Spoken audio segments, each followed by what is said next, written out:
One man secretly financed emperors, bought influence in the Vatican, controlled the world's silver supply, and helped build modern capitalism.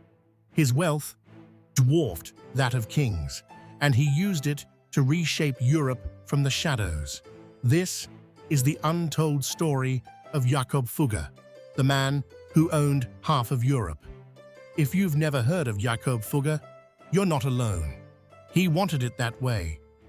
While kings bathed in fame, he bathed in power. His estimated fortune in today's money? Over $400 billion, possibly more. He wasn't a ruler, but rulers answered to him.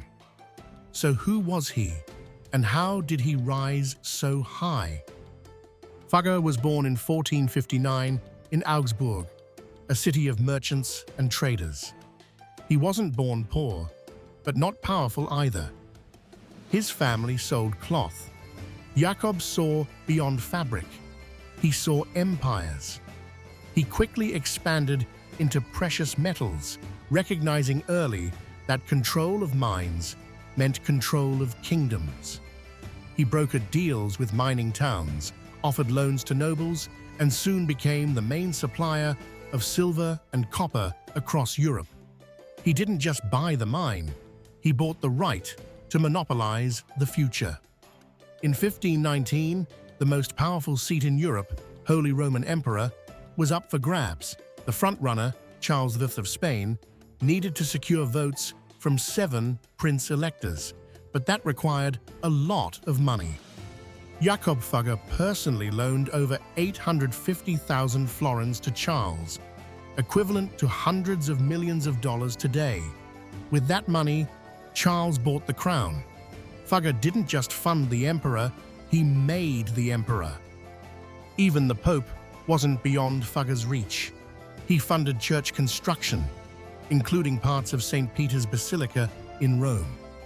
His financial ties to Pope Leo X gave him political and spiritual protection, and helped the church turn a blind eye to his high-interest banking.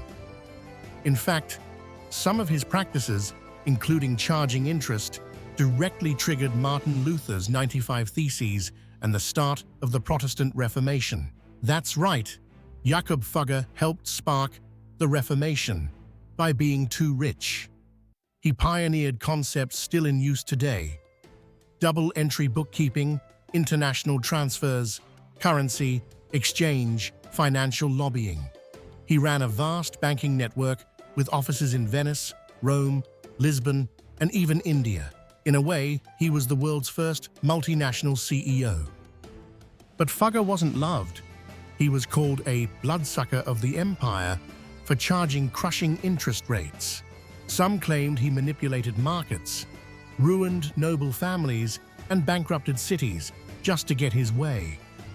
He died in 1525, having written a will that preserved his empire for generations. His family continued to profit for centuries, yet his name vanished from textbooks, perhaps too dull because powerful men prefer to stay hidden. Jakob Fugger proves that history isn't always written by the kings. Sometimes it's written by the men who finance them.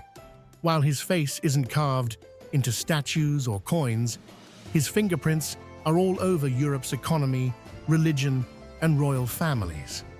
He didn't need a crown to rule. He had something far more powerful: money and silence. What do you think? Should Jakob Fugger be taught in every school?